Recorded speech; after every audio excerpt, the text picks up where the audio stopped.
Just come home and said, I'm sorry, we can hear the train running, and it said 36 minutes one day, just waiting, and that can't be good for the engine as well.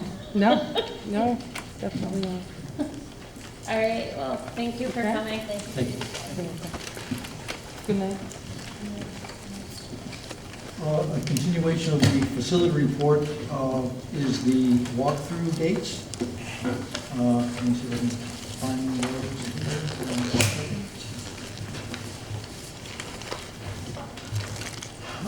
What the board has in front of them is that we have scheduled walkthroughs for Wednesday, October 23rd, Thursday, October 24th, and Friday, October 25th. On the 23rd, we will be at Central and Memorial School. On the 24th, we'll be at Plainfield High School and Shepherd Hill Elementary. And on the 25th, we'll be at Moose Up in the Early Childhood. The principals all have their data sheets in front of them that I'm hoping will be filled out for the most part, so that when I sit for the first 15 minutes at those schools, we sit with the principal and the lead custodian, and we go over the report to determine where the areas are that we should be focusing. And after we have that initial meeting, then we do the walkthrough for the school where they point out these items. And the folks that come to these walkthroughs, obviously the board members are invited, the public is invited, the Board of Finance and Selectmen are invited, so they can see how the schools are being maintained and where the areas of concern are. I've included in the package of the board the highlighted areas of concern that the district has seen over the last few years. Climate control seems to be one of the biggest ones, and as we're all aware, we're going to be looking forward to some kind of HVAC upgrade or replacement. We have parking lot sealing and restriping that needs to be done. We still have a little bit of carpeting left at Moose Up Elementary. At the Memorial School, I'm being told that we need some electrical panel upgrade because of the additional AC units at the school. We're running out of slots in the panel to be able to power those AC units. Here at the high school, one of the things that we've just discussed over the last few years was the generator circuits for the kitchen, the restrooms, and the parking lot. Because this becomes an area of refuge during critical weather, we should have the generator hook up to our kitchen, restrooms, and parking lot so that everything is usable. But that all comes at a cost, and it gets difficult to make things happen. We do our best to do what we can. I think that's about it from my end. Does anybody have any questions? If you are planning on attending the walkthroughs and you just know that you're planning on attending, if you can just send a quick message, we'll just know to be able to kind of look out for you that day as we're going through. So just make sure to give us just a heads up. That way we can also let the office staff know who to expect as well. All right, moving on to special education update. Hello. So there's a couple things that I'm going to highlight. You have the report in front of you, so I'm not going to go line by line through that. And I know that there's something coming up right after this. Someone has a good set of mind to put that right after this because it's all going to tie together and make sense. So the one thing I want to highlight is within special education, and as Mr. Lucier was talking about too as well, I think we're in a little bit of a uniqueness with the amount of students that have been a little bit transient this year, and things have been a little bit transient in a one-way direction coming into Plainfield. So that's great because I enjoy servicing students that need services. That's why I'm in this profession. But at the same time, a lot of that is unexpected cost that comes into our district that we're unable to budget for, that we're unable to see. So we do have students that have moved into district and moved into our nexus where we're fiscally responsible to provide services for them. And quite a bit of those students, above what you would normally see, have been students that have moved in from another district and are already privately placed. So without us having time to get to know the student and what type of service and why were they outplaced. A lot of that, we continue and maintain that outplacement. We'll get to know them, and if they are able to come back into one of our in-district programs, we have that conversation. But when a student initially moves in, we typically hold that placement until we have an opportunity to get to know the child, the parents, and what were the circumstances for that initial outplacement to begin with. So that's something that's unique. I know Mr. DePietro is going to talk about that a little bit more in depth. But some of the things that I wanted to highlight that we've been doing this year is at the start of the year, there's a lot of finalization of state reporting that we have to go through, and there's a lot of initiation of the school year state reporting that we have to go through. So we've been doing some things in the office to kind of reorganize around our state reporting and that process. I personally have been working with other people in our department, the special ed teachers and parents, of just working on general parental engagement strategies, holding parent workshops, holding parent advisory groups. We had a stronger turnout this last session than we did last year's session, so we're looking for a positive trajectory there. Some of the things that we're doing with the parent workshop group is we're working on establishing what are some of our focus areas for a department. What are some of our goals, and getting that parent input on that is an important part of the process. We discussed some of those upcoming partnerships that one of our parents highlighted tonight. Best Buddies is one of those things where it's a peer mentoring program. It is something that is off of previously established clubs and activities, and we just want to build on what we already have here as a strength and add this as an additional resource.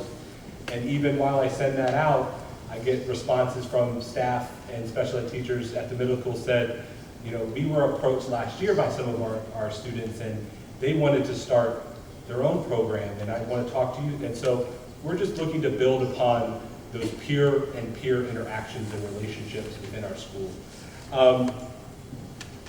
We're also working on, and part of that process, as I said, is kind of discussing and finalizing kind of what an operating plan would look like for our department and the work that we do. And that's something that we hope to have a draft able to bring to the board sometime around December, January, and look at, and we would openly share that with people and make that an open and public document about these are our priorities and things that we're working on and touching on. Some of the other things that we're working on finalizing, we have a 504 guidebook that's been finalized. We're working on finalizing the special ed guidebook and working on that process as well too. There's a couple other guidebooks that are out there that we're kind of in development or revisiting and revising, such as our response to intervention or intervention guidebook, as well as gifted and talented guidebook, and that's been within the curriculum office, but there's been some legislative changes that we want to kind of talk about and make sure, do we have the right processes and systems in place around that guidebook as well. So we're kind of continuing that work. My priority again this year, as I talked about previously, is again that sustainability of systems across the district from school to school to make sure that the process around special education, the compliance process around special education, how the meetings are run, how the documents are completed, that we have some shared alignment across the district, because that makes it easier for parents and easier for staff to kind of follow and fully support the kids rather than from one school to another. It's a totally different process of what they're looking at. So that's one thing that we're working on is that compliance piece of special education, and then spending that time around our programs and what do they look like, how are they servicing our students, what are the strengths of those programs, and then where are places that we can tap into to maybe provide different level of service and resources, maybe reprogram some resources to enhance and improve upon what we already have established here. I am also working with a couple districts right now to potentially that have reached out, that are smaller districts that have a unique need, and they say, can we come and visit some of your internal programs that you have? And that's something that we're fostering and talking with and trying to establish those types of partnerships as well. Any questions? Thank you. All right, moving on. Board of Finance reconciliation of ECS funding. So you'll need to go to your beige manila packet. There's a single sheet. And for the public, so that you'll play catch up with where we are right now. Back on September 25th, on Wednesday, the Board of Finance had asked Chair Christy Haskell and myself to attend. They just wanted to discuss the fact that they had known and they had realized that subsequent to the town approving the appropriation and the voters approving the appropriation for the schools, what would that ECS final number be? The town public had voted against the full request for the school board budget, if you remember, in the first round. In the second round, the Board of Finance recommended a $50,000 cut to the budget, which then was passed by the public. So we had a $50,000 cut to the request. Since then, however, the ECS came in $114,000 with less revenue. Now, the revenue to the town does not change the appropriation of the public, but the discrepancy is that the town will receive $64,000 less than they accounted for in the $50,000 reduction. Everybody's clear on that? So we had to speak to that concern, that there is a $64,000. So at that meeting, Christy, the chair, Christy Haskell, and myself, we basically explained that the law allows the option for a town to say, we want that further $64,000 reduction. They were allowed to request that reduction of the public, because the public did give us an appropriation, but it doesn't require that option for the municipality to have to reduce the school appropriation by the amount equal to state aid. We presented three options. You can demand that we have to make a $64,000 cut, and that shall be done because we have to follow. We are a department of the town. That is only subject to taxpayers taking that action. So if you change anything more than $50,000 up or down, you virtually have to go back to the townspeople. There has to be either a full referendum. I'm not sure if it could be a town meeting because it won't add to the tax base. It'll actually reduce. But it has to be a vote, because the vote of the public was to award X amount of dollars, and now the request would be to cut $64,000. So it would take some vote. Following that vote, we would have to then comply. The other option would be to leave the $64,000 because we think we already merited and warranted that we needed actually $114,000, and we only got 64 of the 114. So if they would be willing to leave it, I'm sure the monies would be appropriately used. And the third was to inform them and also ask them that we had done a little difference in the model, and that was if they asked us to reserve the $64,000 in our current budget, so that if we were basically able to reserve that money at the end of the year, there is now a change to the law, which used to be a 1% set aside. The law now allows any district, when they see that there is an unexpended amount of money for public schools that was appropriated, they can reserve that 2% of that amount in a set-aside, a restricted set-aside account, only for school use. You can't tap into it, wouldn't you like to build a bridge, but you can help clean up school. So if you know that we have a $36 million budget, $35.9 million, 2% would be just about $70,000. $64,000 falls underneath that. So we gave them three options. The chairman of the Board of Finance then did approach or contact the chairman of the Board of Ed and said he feels that there is enough will or interest at the part of the Board of Finance that it may come forward by about November, not in October, but it may come forward that that number, $64,000, may be cut. You need to be planning for that. Tonight, what I wanted to present to you, and it's right here in front of you, is there a way to cut or suggest where $64,000 would come from that would not alter the Board of Education's plans, programs, and services? And there is. One reason is we had two administrators who left. We have one that's replacing. But that's happening as of November 5th, because that's when Mr. Cody will join us. And so the savings that happens from two positions, both the middle school and the high school, that were vacated and replaced, will save about $11,000. So there's $11,000 that we know was budgeted for that could be set aside to address the $64,000. Doesn't change your programs. We do know that the LED lighting and the solar lighting is going to save something in energy. Mr. Lucio went back to make sure, because if you remember, the last school to get LED was Moosa. Well, Shepherd Hill is doing very well. And so we're going to save good money on the LED. We find that Moosa right now in our initials is not saving the money. There's a little bit of a wash there. We will come ahead, but it's not as much as we had hoped for, because, you know, we have to pay a bill because that was done as a loan. So we're paying a bill, and we believe there will be some excess. Where the money will be saved in solar from both Shepherd Hill and Moosa, and as you can tell, they're not activated yet. So every month that goes by, we conservatively said $18,000 clearly will come from the energy savings of having established solar in 2 of our schools, of the 5 that are yet that will be completed. So there's 18,000, does not affect band, music, art, nothing. You've changed nothing, you just basically saved some money that was not budgeted. Good. The last one is, and this is actually to our credit, and we're hopeful that you are happy about this, is that although we had 2 people who retired as late as the last week of June, which we were not ready for, which has a very strong severance. Severance is in excess of $40 plus $50,000 when you aggregate everything. But what we did have is that Kerma has been our insurer.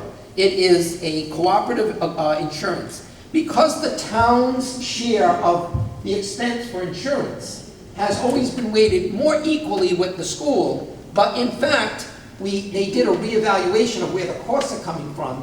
They made an adjustment to our contribution. The town picked up a higher share, and they accepted that last year. So they budgeted for a change of an additional cost that they will pick up, saving us enough of close to about $50,000, $70,000 when you add in our unemployment. We have no unemployment for most part right now. And if that can be sustained, we're going to save money there. The net of the severance being paid and the adjustment in the insurance nets us about $35,000 that we're going to have just in the savings of fixed costs. If you look at the 35, the 18, and 11, I just want you to know that those are monies we could easily spend, but the reality is those are monies that are not going to affect anything you've asked for children, for the CNA program, to continue our programs to strive for improvement. They are just monies that are going to under-expend the budgeted amounts that we budgeted for. So my recommendation on the top half is, if we get called to the Board of Finance in November and we're asked about this, where the money comes, I would like this board to now have a voice. When we went there in September, our only voice was, don't cut us. So you don't need a board approval to say, don't cut us. You need a board approval to say, here are some ideas that we talked about. These are real dollars that we believe we can adjust for. However, I just need you to see something that we've been talking about in special ed. There were 3 students who currently have been with us for a number of years, but after July, they were pending that they might need a placement, and they were placed after July 15th and as the year got started. And you see their cost. I can't give you the location because anything that would identify that child would violate their privacy rights. But you can see that there is 1 elementary, 1 middle, and 1 high school, or at least there is 1 in each case, but they are now in place with placements of $30,000, $62,000, and $93,000, depending on the severity of the need. That aggregate cost is $185,000. To the credit of Mr. Sugarman and his staff, he knew that we were going to have this potential, so he's been working towards returning 4 students here. There may be more, but there are 4 students that are on record will come back to us hopefully as early as December. And so we listed the savings of $41,000 to $69,000. So the monies that we believe, once they're not back yet, but if they come back September, and we've had PPT meetings, we're meeting with the parents to tell them, there's a better place for your child to be in our district. We are prepared for your child. They've made progress and they deserve to be back in our school system. That would save $200,000. So in essence, Mr. Sugarman, by bringing students back, will actually save $14,000 over the placements we made from within the district. And then you heard that some children joined us after July. We didn't know these children. They registered, their parents came, and they said, We have placements. All three of them are 62, 69, and 69.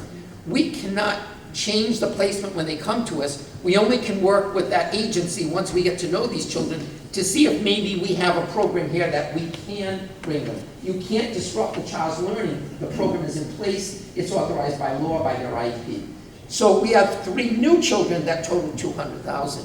The net of that is we are now looking at 185,000 of unanticipated new children. It's like, first you have 185, then you gain 200, then you lose 100, but these are real students who really exist with us. So if at this point in October, we know that unless we can mitigate that, and we'll do everything during the year, we virtually would have to notify the town that if that doesn't go away, it's unanticipated, it's excess cost, it's appropriate to ask for. You know that we kept 350,000. We left them with 350, almost 400,000. They'll probably get more when the excess cost comes in, because as you saw from the report that we just heard, we went from 35 students out to 40 students. That doesn't lower your excess cost, it raises. They may get, in fact, 800,000 this year. But we split the cost with them. We would be going to say you need to fund this, which they now have proven last year they understand the law. So it's hard to explain to the Board of Finance. You can ask for 64,000. You can go to the public and ask them to make a vote to reduce our budget. They can do that and we'll cut the budget. And then 2 months after December, you're going to be back saying, and now we need 185,000. I would hope that we can at least communicate that it doesn't seem to make sense to go through sending a rebate check to thousands of residents for $12. That's what we've estimated 64,000 will come to in terms of trying to get to all the people who will do this. Not to make this light of this, but it will be a very expensive issue to basically demand a $64,000 cut when there's evidence that there could be as much as 185,000 needed from excess. Because that would just reduce the excess demand. We would just only need 120 if there's 64,000 that they leave in the account. So I wanted you to have the top to say, have we looked at monies that could be cut to meet a demand if it's made of us? The answer is yes. Would it affect the Board of Education's goals? No. What else is out there? Well, we do know that there are some special ed, and we've worked hard to get 200,000 in cut. We're hopeful we can find more students throughout the year. We don't know. It's only October. 3 more kids could walk in the door. We definitely know today that we're going to be trying to mitigate 185,000, and we think we have an obligation to tell the Board of Finance before you cut money and then lose excess aid. Maybe since the town already approved this, and it's actually it would be 114,000 less than we thought we needed from the beginning. So if you just can appreciate the challenge we have with numbers, hopefully you at least feel informed. The first thing I would ask is, does anyone have a comment on whether or not we should be using what we believe to be underutilized budgeted funds, the 64? If you think that's good and we get called, we at least have an answer temporarily to how would we mitigate 64. And the second question is, do you want any representative of the board, be that the chair, superintendent, both, or someone else, to also inform that there are other expenses that we hope to mitigate? 2 questions. So I guess my first question is regarding your statement that a reduction to the budget would need to be brought to referendum. How large was the budget reduction in December of 17 that we made? You might not know it offhand, but I think that it's important information for the discussion, because I don't believe that any of the in-year reductions we made were less than 50,000, nor did they go to a town referendum. 650,000? Right. The 650,000 went to the town. They voted it as a reduction. I remember we were, right, the Board of Finance. Right, they had to bring it to the town to a full referendum. They did that. I don't know if I recall that. Well, they did. And if I just don't remember it, then I know that's that. But I know that to don't- be a fact, because we had to go through that motion in order to get the budget cut. Because if it wasn't cut before the end of the year, that would be our new MBR. So they had to do it. In 2017? Yes. Okay, I'll have to check from my own memory, because I don't recall there being a referendum mid-school year, but that could be my error. Regarding the other 2 points, I mean, the purpose of the special ed excess cost and funding is for situations like this. That's explicitly why it's there. The town receives the funds, but they're earmarked for us. They are. That's So, correct. In my opinion, that sort of eliminates part of the deliberation there. The funds are there for us to access when these situations arise. The $64,000 I see is a separate issue. I think we're possibly conflating those two data points a little too closely in this discussion. Well, the reason for saying it, Mr. Renan, is the fact that they don't relate to each other at all. We have the right to get the 184,000. The process by charter of any change to an appropriation that the town need has to be a new appropriation. They will have to go to town or referendum and pay for that. And then if it is reduced, it has to go back to the taxpayers. They will have to rebate that. They can't make that decision before December. They don't even have a new board. And they wouldn't be able to affect the January until that vote was made. So they virtually would have to collect the taxes and pay it back. The expense related to that process seems to be something they should just be notified. If they want to do it, I've given you, we'll cut it and we'll ask for it. We're not, I just think for them to not have all the information means they're going to take one action and say, you never told us that you're going to be coming back for 184. It seems like not giving them both pieces of the puzzle leaves them without the full knowledge of how it will affect the taxpayer and the process. I'm all for presenting the information. Oh, yeah. I don't want to see the information presented as being connected at the hip, Okay. as far as these two data points are concerned. The issue of whether or not they want $64,000 reduced, I see having little to nothing to do with how much we are entitled to for the special ed excess costs. And I don't want there to be confusion about the $2 values erupting at a Board of Finance meeting as the details trickle out to the public and anybody else who's involved. Do you think that it does need to be made clear, though, that we are at a point where we really do need, every amount that we have that is extra would help our children? And even though in the grand scheme of our $35 million budget, $64,000 doesn't seem a lot, $64,000 would purchase services for children. And we are so close at that MDR level, I do not feel personally that we are providing what we need to provide. And I made that clear at that September meeting, in which certain members disagreed.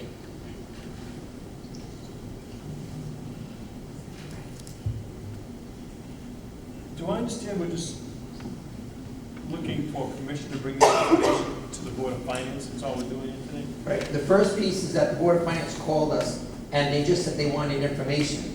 If they call us again and they call us before you meet, I cannot, I've done this 3 times now over 3 years, I cannot say, here's what I'm going to take 64,000. I don't have the right one. The board says these are appropriate numbers. So I'm coming to you to say, we found numbers that we feel do not affect program. If you say that it's appropriate to at least share, we have, this is a possible area where we can do it, we're just going to basically answer the question, where would you cut 64,000? That's the only question. Right. In that front, it's absolutely appropriate. If this is where if they were to ask us, and these are where the cuts or the realized savings would come from on a budget underrun, 100%, they deserve to know. So if that's what you want, you can just vote that, because that's the first piece that should be done. And that just gives Christie, myself, or whoever you want designated to say, this is the voice of the board, this is where they take money. Do that.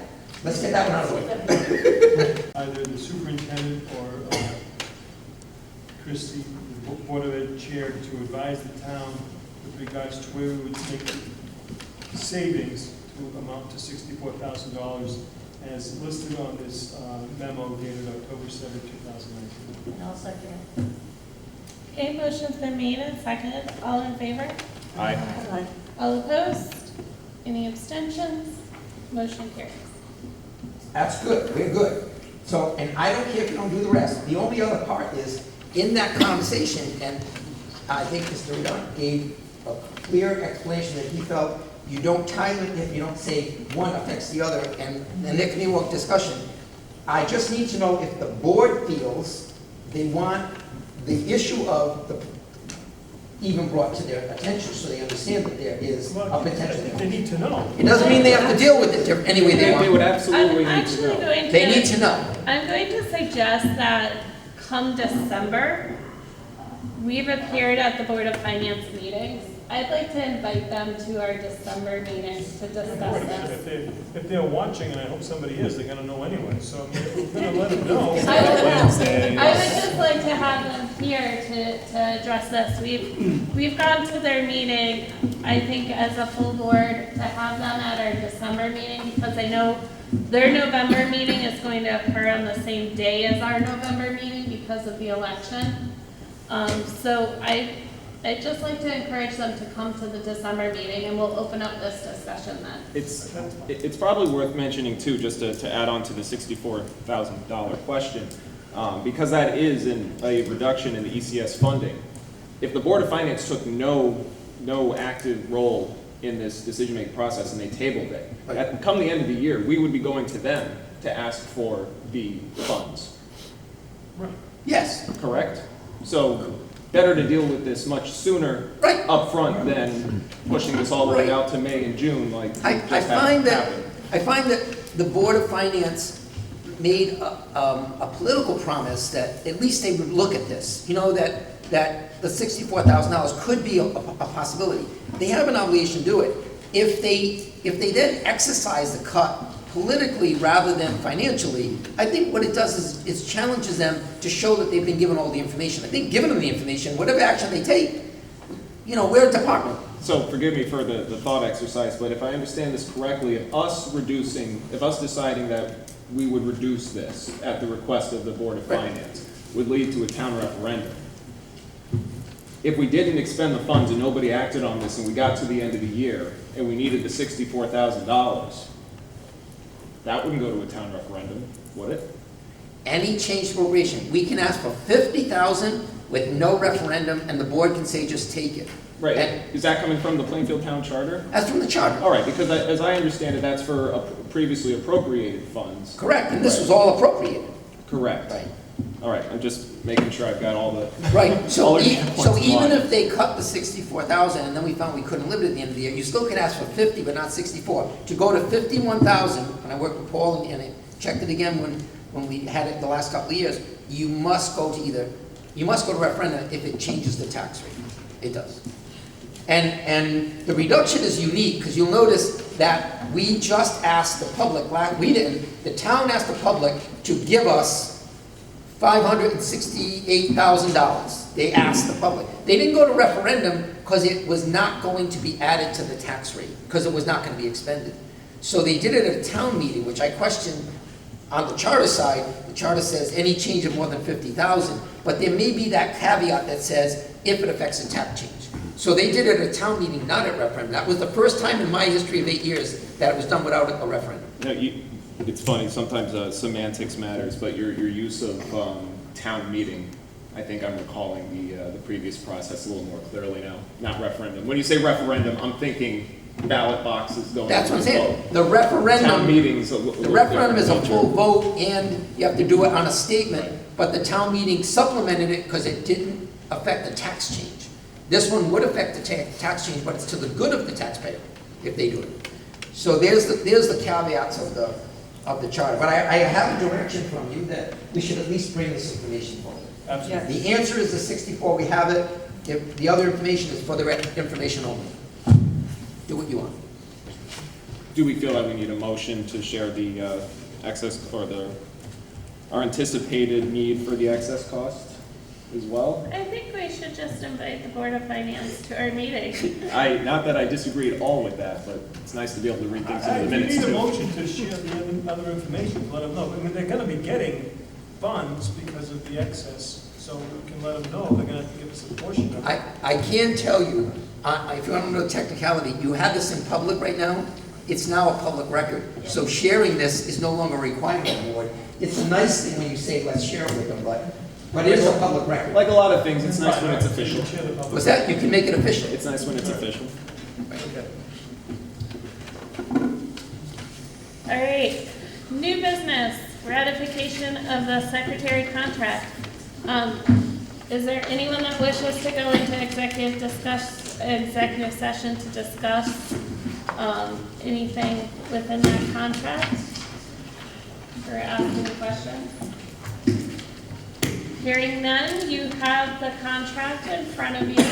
I can ask Mr. DePietro to speak a little on that. I cannot until you vote, because it's not a public document, until you approve. You have it, I can only tell you that I believe it lives within the guidelines as listed for you. And if you do ratify, I think we can simply simplify what the general tenets are. So I would be looking for a motion to ratify that contract. So moved. Okay, motion's been made and seconded. All in favor? Aye. All opposed? Motion carries. All right, so we have a secretary contract with us tonight. And I don't believe we have anyone from that union. No, That's her the thing. father-in-law passed away, so the chair of the president was not able to join us tonight. Very sorry to hear that. Yeah. All right. School lunch delinquent account amnesty. Mr. Lucier. Thank you, Mrs. Haskell. What you have in front of you is something that we've been struggling with over the last few years with our school lunch program. The district does have a charge policy for school lunch.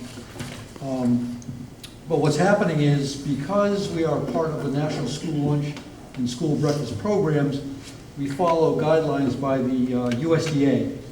And what they are doing is they're starting to put pressure on the schools, requiring us to collect what they call delinquent and bad debt. The difference between those two are delinquent debt is a debt that goes unpaid, in effect month to month, but then eventually gets cleaned up.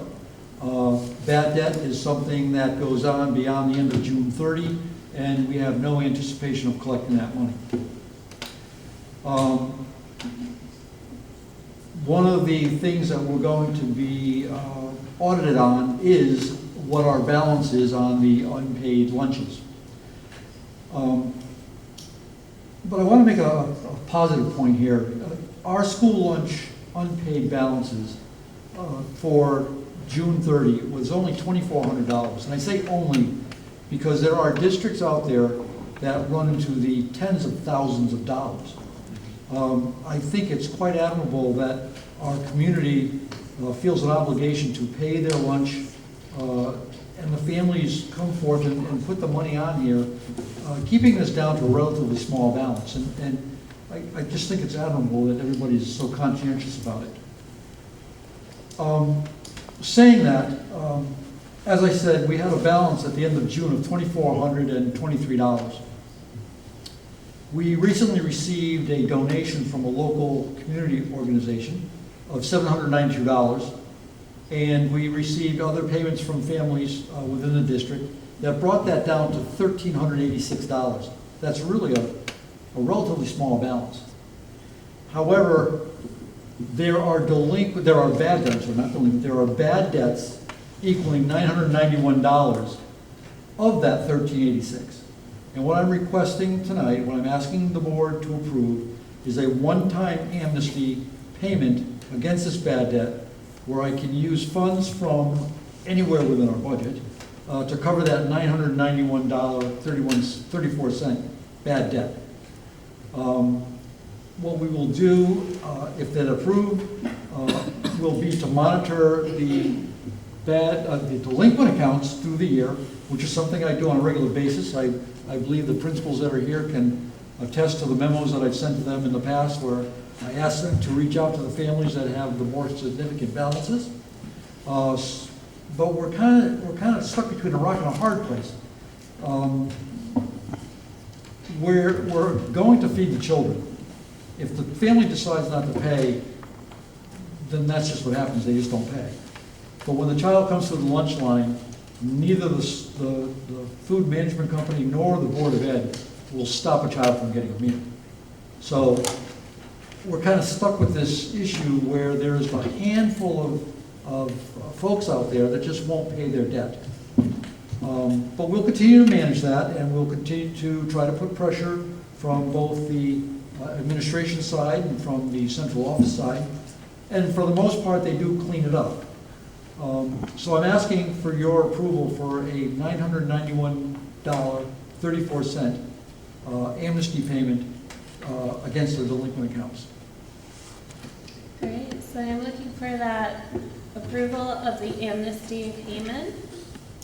Just curious, what happens, do we risk compromising eligibility for any of these programs? Oh, absolutely When it's not. not paid? Okay. No, we'd get written up by the state of Connecticut for not managing the account better. I don't know what actually happens. Because I said our account is so low, I don't even know how much pressure they would be putting on us.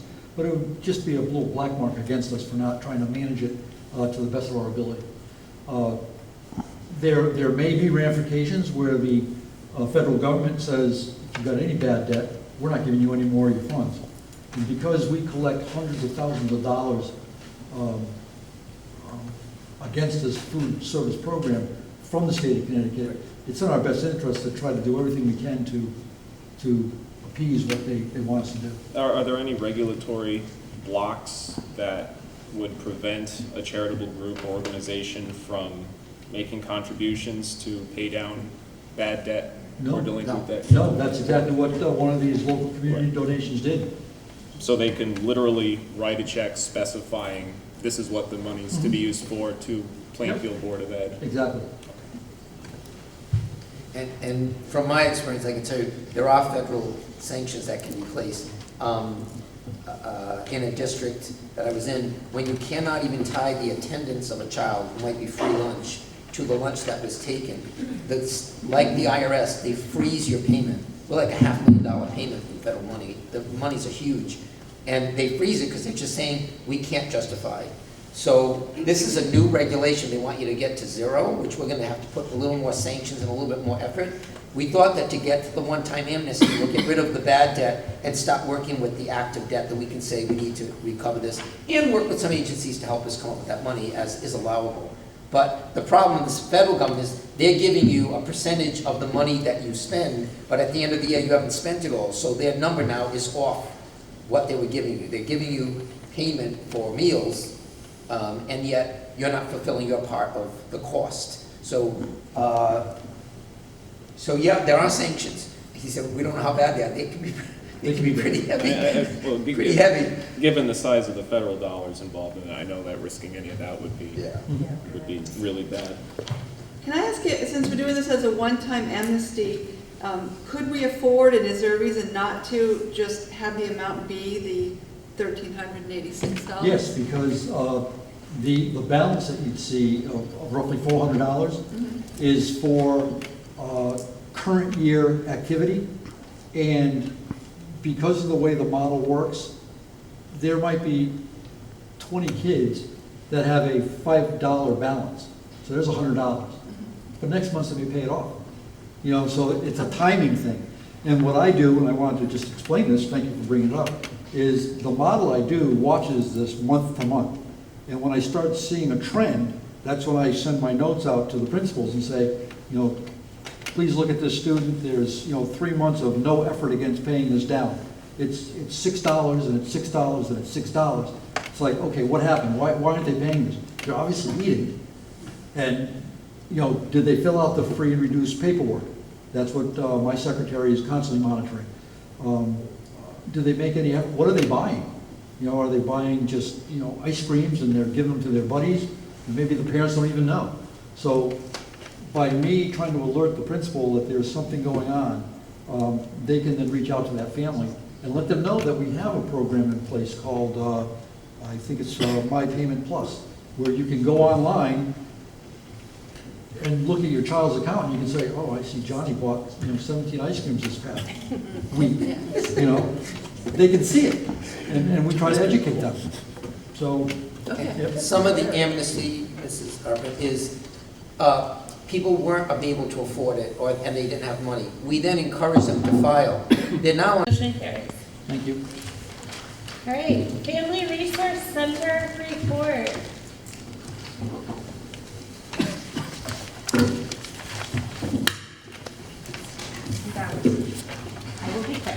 You were very patient, we appreciate it. So good evening, the board. I'm Myron Burgee, and I am the program coordinator for the Family Resource Center. And for those of you not aware of it, we have a little tiny office, and we take up program space in the bottom of the Early Childhood Center. I've given you a handout, just a little bit of information about a generic flyer of the things that we do down there.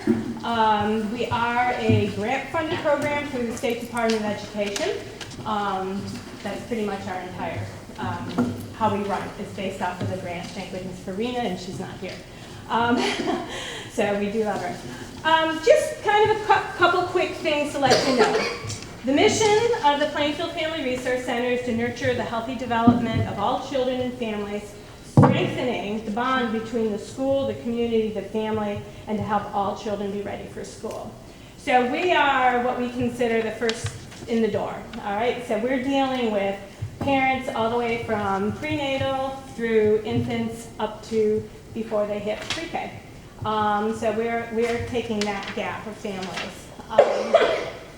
We currently have 46 families that are participating in what we call our play and learn groups and our music and movement. And you know, I just wanted, it's one thing I kind of wanted to focus a little bit on because people say, oh, play and learn, you know what, it's if they're coming down and they're playing. How important it is for us to get these little ones in the door, coming in, socializing. We're supporting the developmental domain. These children are learning some self-regulation. Most of the time when they come through the door, it's the first time they've had interaction with other children. Those programs are also, parents are with them, so it's not a drop and go. They stay with the children, so then the parents are also, we're encouraging them about being the fact that they're their first teachers, and we're showing them some developmental things. We've worked very closely, starting last year with Colleen, that a couple times a month the parents will go upstairs to the conference room, and Colleen will do a nice little presentation with them. We started we sampled a new program this summer. We only had 8 children in it, and we did a program, we called it our pre-K. So we actually took these little kids that the parents stayed in the building. We gave them a separate room, gave them some things to do. And then we took these little guys that were getting ready to go to preschool. And these were children mostly that had never been in a preschool situation. They hadn't been around without their parents before. So, you know, again, we did a lot of self-regulation with them. We did a lot of classroom management. We only saw them for 4 weeks, and it was pretty phenomenal how they went from clinging to moms and screaming and crying to actually sitting down in a circle and knowing that, you know, they can sit there for 5 minutes. So we decided to continue that program this year, and we have 12 little ones that are coming once a week for an hour and a half. And again, they are going to be next year's class of pre-K. So, and we've had them now for just 4 weeks, and it's amazing where these kids are progressing. The other nice thing about seeing this is that we're also seeing these children. We do ages and stages with all of the kids when they come through the programs, but at this point we're also got these 2.5-year-olds going 3, and we've been able to pick up some minor issues with them. Not that special ed needs to have more children, but again, we know how important it is. The earlier we can get them, we can solve a lot of problems. So we're really about educating the children, educating the parents. We're also incorporating attendance matters with our little 3-year-old program. Parents have had to make a commitment, and that's a big eye-opener. It's like, oh, you know, yes, you've signed up, you have to be there. This is the beginning of what you're going to learn, that school is important. Your children need to know it, and you need to realize it. So just a few things that we're doing. I know it's kind of late, so I'm not going to go through everything that we do. Just wanted to kind of highlight that was one of our programs that we're doing. We do a lot of collaborations in the community. We do have a diaper bank. We work with WIC. We've been doing a parenting program recently with Nurturing Families. So it's everything that we can do with the little ones and the well-being of the family and get them all ready so by the time they hit elementary school, they're off and running and ready to go. So, Family Resource Center, come and visit us. Thank you. All right, family support specialist update. Good evening, everyone.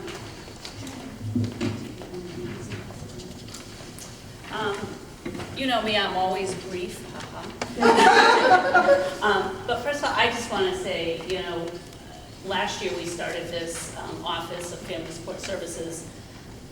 I feel honored, I feel blessed every day that I do this job. I mean, you all know me as being an educator or principal, but this is my retirement job and it's a dream job. It really is. I'm enjoying so much working with the families in Plainfield. Last year, we worked with approximately 30 different families, and I say approximately because, you know, there were some families that I'd get, you know, just a brief phone call before their first PPT, and then there were other families that I walked through the whole process. And basically that is what the office has been working on. We are working mainly with parents who are entering the PPT or the IEP process planning and placement team, and really educating them and supporting them, giving them assurance that, you know, this is a very emotional piece for parents when they've, you know, discovered that their child needs extra supports, and to have just a steady, calm place to come and to vent a little bit sometimes, and sometimes, you know, they need information or resources. And I've learned a lot about what's available in our community and what's not available in our community, so it's been a pleasure to work with Myra as well, with some of our really young kids that we're catching a lot earlier, which is a really good thing. The other thing I've been doing as part of my work at the Family Support Office is working with Myra and providing some of those classes for parents. Doing some things on child development with them, and then I gave you a list there of some of the topics that we're doing this year, and some of it is, most of it is based around child development, but you know, some of the things that they wanted as topics, like tantrums. How do we deal with that? Toilet training, another one, sleeping habits, but all of that ties back into being ready for school. And this morning we had a class, and the moms were like talking about, okay, well, you know, what about numbers and colors and blah, blah, blah. I'm like, no. You know, I said, really what you have to work on is getting them ready to separate from you, ready to give sustained attention for more than 2 minutes, learning how to share. So, like I said, this job has been a blessing to me, and I'm hoping that it's a blessing to our community as well. The number of parents that have come back after their first PPT and said, thank you, it went just like you said it would, or it didn't go like you said it would, and how do we now, you know, get back? Some of the feedback that I've gotten from the staff is that there's much better communication between them and the parent, you know, between the team at school and the parent. Because I think a lot of it is parents, they're going into a situation of not really knowing what to expect, and if we can give them a little bit of heads up about this is what it's going to look like, this is what the paperwork looks like, they feel more prepared, they feel more confident, they feel more like they're part of that team. And that's what I hope we're accomplishing, and I feel like we are.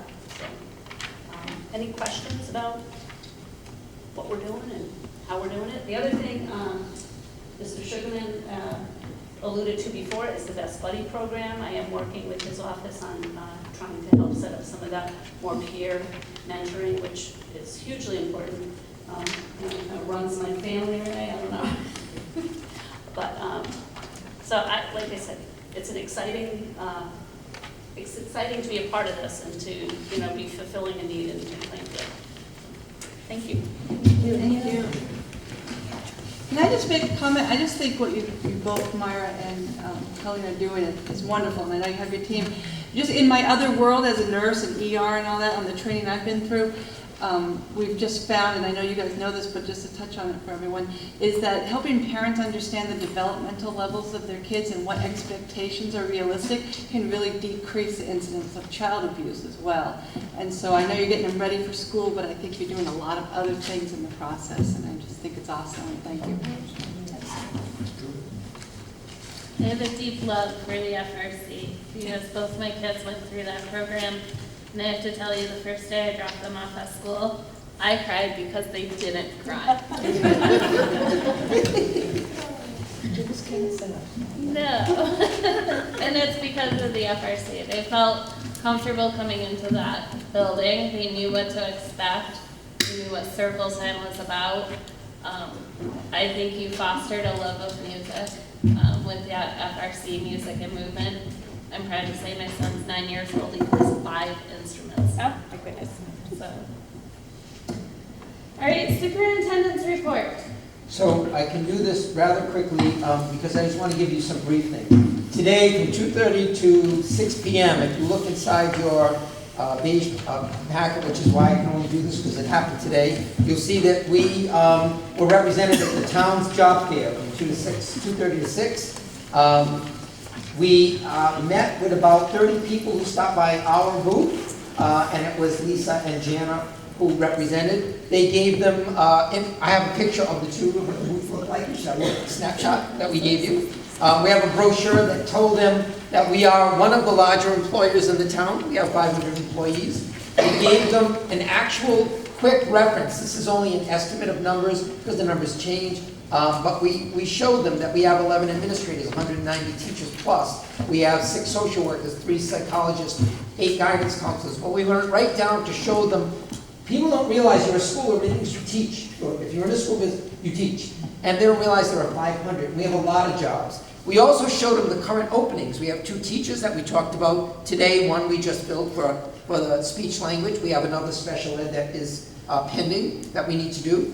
We have a speech pathologist that is one of the jobs we're looking for. We have at least 2 real current para openings that we can place, but we have as many as 10 or more. And at this job fair, they received 12 applications filled out or resumes from people that want to join the para educators. So, Mr. Sugarman, you're going to just have more and more people in that pool. But we always need to have paras at least on call for those who are out. Secretary subs that we initiated that we haven't had before. We could accept people doing some part-time work, custodial part-time. We have positions where we have a nurse that left us and we're replacing that. They are in the hopper right now. We have 3 or 4 that we're interviewing, but right now it's still open. We have a data manager, as you know, who left us just at the start of the year. That's a true vacancy, although we have somebody in right now who's filling. So there are 10, at least 10 positions of substitute teachers. We could have 30 and need them, and that's something I'll end with when I close my thoughts. So for them to see that there could be possibly as many as 38 openings, intrigue people to come. They picked this up. We have data on who came to us. I'm just proud of the staff for being part of the town's job fair. Second thing is we held our 6th annual community recognition dinner on October 1st. We recognized the teacher and paraeducators, the district teacher of the year, Bernie Denla, and the para-educator of the year who happens to work in his same classroom. It's amazing to see a para-educator and a teacher come from the same classroom and be identified as our recognized people. We also recognize the McGarry Charitable Trust, who's given us much money, but also just support and opportunity. And we recognize Westminster Tool, which you know has done work with our manufacturing here, and also with our STEM and makerspace at MES that led to SHE, which is going to be recognized at, where are they going to be recognized? What? Maryland. In Maryland, they're being recognized for initiating a makerspace STEM center. That's very exciting for them. And now you just got to see Memorial School that they've introduced. If you don't remember it, years ago we said we're going to try to create a STEM strand from K all the way to 8, so some of the children who are choosing to go to a STEM magnet are going to find out not only do we do it, we can do better. our standard scores on state performances, K to 8, are stronger than some of the magnet schools, but we don't have that STEM strand yet that people are saying, I want to come here for that. So we're trying to remarket ourselves. Let's call it remarketing, because we don't have to reinvent. We do have some good things. 3, next week, as you heard, and we appreciate you reminding everybody that we have the free SAT and PSAT within the school day. If you don't know this, but before, 5 years ago, students had to travel to Kimberly on a Saturday, and their parents had to pay for that test. We had less than 65% of the students in the 11th and 12th grade who went to take that test. We are now at 90% of the entire student body, because they either take the SAT, PSAT, or PSAT prep.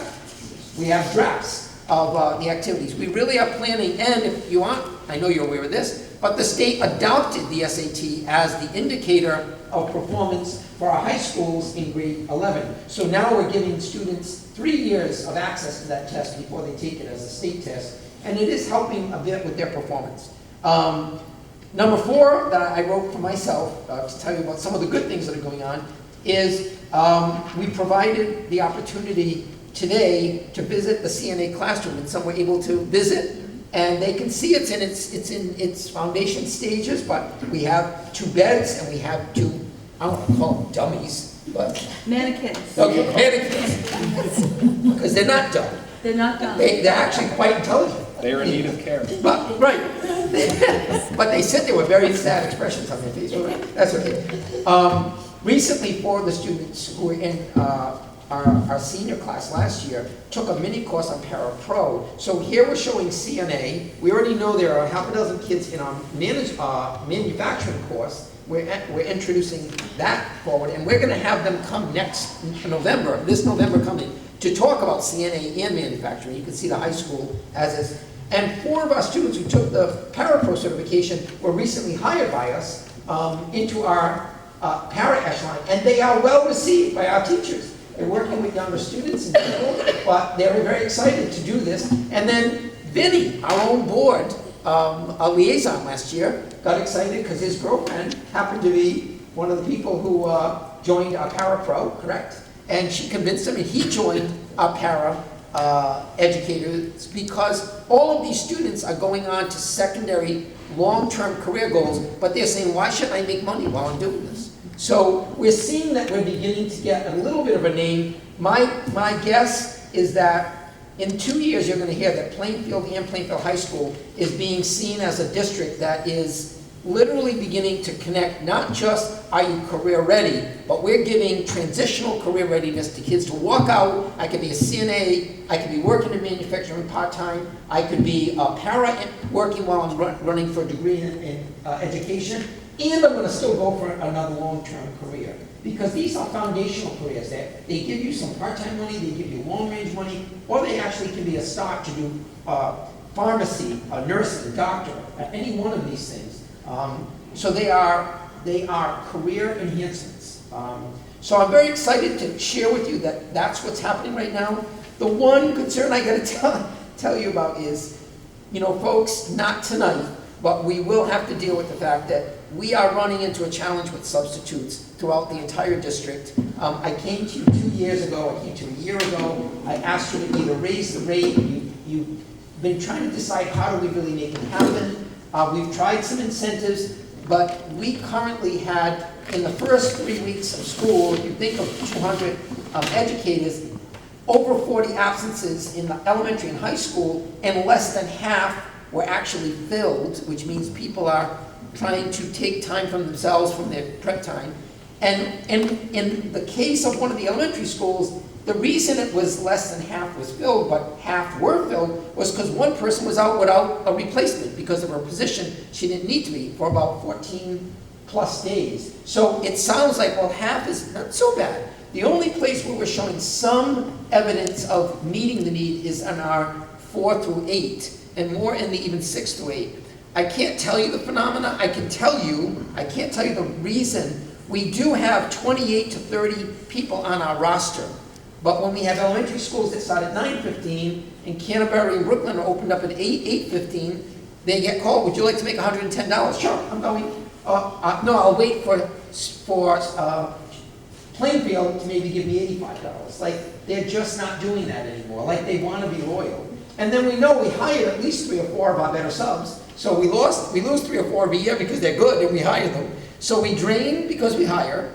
We are late for some of our schools because Ellis is paying $150 a sub per day. Killingly is $110. We're at $85. We're just going to have to address what we want to do. And the challenge is, I've come to you before, I'm going to try to package things for you. I'm going to show you ways to incentivize us to make us look better, but we're going to have to deal with it, because if you were to, example, say, let's add $20, we want to be 105. Okay, well, 20 out of 85 is about a 20% increase, and when you add 20% to a $250,000 budget, that's a $50,000 hit. The problem is, if you add the 20% and you get more people, the unfilled positions are going to go filled. It's not going to be a $50,000 increase because we are only spending $250,000 because we're not paying enough to get people in. So we have to deal with this as an issue. Is the bachelor's degree requirement a state requirement, or is that a district? The bachelor's is standard. You have to ask for a waiver, and only by the individual. So we're going after that already, because we don't need board approval to say. So it's a state requirement? It's a state requirement to have the bachelor's, but they will waive that requirement if you find someone who might be working towards a degree, might be in a 3rd year, or you feel that someone has certain skills. What we don't want is babysitters, because you don't need people who can't teach the math, the English, the science, social studies in these grade levels, or kids will sit there with somebody supervising. But a person in a teacher prep program may not have a bachelor's. You can get the waiver for a Mr. Radant. You can't just get it. Could we have 3, please? You have to have, what's the name of the 3, and they only can work for you. So we're looking at waivers for our district where we believe there are people of quality. There's a lot of bright and dedicated people with associates who might not be on an education track who could probably benefit from being subs. And that's correct. So, seeing if that's for them. And the issue will be because in order to have this conversation, I will end it with this one. I virtually called Killingly, Putnam, even Ellis, Brooklyn, Canterbury, because these are my colleagues, and I said, you pay more than me, tell me how you're doing. Killingly, we don't have enough subs. Putnam's, we can't find subs. I went, you're at 110. But the phenomenon is larger than just the dollar. So what we need to figure out is why, if we can have 12, 13 people go to the middle school, why are they not going to the high school? I mean, they're certified right through. Why are they not doing it? We have apps, right? We have a loss of substitutes even at the high school, right? We just don't have the coverage that we need in our schools. We don't have the coverage in the elementary, right, up to grade 5. We just don't have, they're on name, but when we call them, they say, I'm already taking the job. Some of them even accept and then call the next hour and say, I'm sorry, but I was offered another job, and they cancel. So that's a money issue, because if they accept it and then they went somewhere else, that's some money. But it's not going to be fixed only by saying money. I've tried money with you once and twice, but I know you're asking for a better plan. I can only tell you in November, I'll try to do everything I can to give you as much information. Incentives, like if someone works 50 days for us and makes a commitment, we can say we'll give you a bonus, and what that does is ties them to us 50 days. Why would you work 50, 45 and not 50? That may be something. When we did that for continuous service, we did get people. When you have someone out 45 days, they accepted it because we could give them more money because we could do that. We found ways to bundle, but it's not sufficient enough to meet the need. We need a better substitute pool. And I already did a year ago, we checked with Kelly Substitutes, and they're willing to do it. The rate would be whatever rate we want to pay. If it's $85, $90, we'll pay it. But then we have to pay the surcharge, which is an additional $15. It'll be $110. They'll still only get $95, and they'll be paying a surcharge. I don't mind doing that because they guarantee you, but I can't even tell you the quality. I do know that some of our people, some of my colleagues say they're pretty decent. But again, we're not getting the loyalty. I'd rather see if we can build something that gets our people that we value to be our subs. We do need to pay more, and we do need to find ways to incentivize it. So the good news was all the nice things I said about things we're doing. The concern is that one thing we need to do is resolve coverage of absenteeism. And we're also looking at the absentee, by the way. I just want the board to know. We're looking at absentee with this patterns that we think we need to fix. But it's been a long night. And I will tell you that the reason we were asking for the executive session, so we may be able to consider this, was because I wanted, in good faith to this board, you sometimes get, like you do with the secretaries, what is the end package? But I've had people ask, can't we find out what we plan to go on? We'd like to have more information before we adopt. Well, what happened last night was, we went in for the preliminary discussion, and I scheduled for you to go into executive session so we could tell you what our options are to meet with the administrators. And they accepted a proposal, which is actually very good for the board. So if you don't need the executive session, I can hand it to you confidentially, if you'd like to read it and go through it, because it's easy enough to discuss, but it is 9:20. And if it wasn't that they already said we would be willing to accept an offer, which is very simplistic and basically within the confines of what the board asked for. But I just wanted to make sure you knew, as a board, we do want to hear your voice so that we're going in with the right set of demands or expectations. And we went in with something knowing that we would be talking to you the next day and basically have 2 to 3 meetings. And something last night worked because they were willing to be cooperative. So let me give you what is on the table, not approved yet, but I mean, we certainly are prepared to bring it to you and show you what has been done. I really think you'll find there's a good commendation for having something almost unique, and they were very kind. They were very good to work with. So let me give it to you in writing so you can review it. I don't know if you need the exact. If there's any questions, I just would ask that you reach out to me directly and Ken, and we'll be happy to answer questions when you get those. All right, with that, I'm looking for a motion to adjourn. Motion's been made and seconded. All in favor? Aye. All opposed?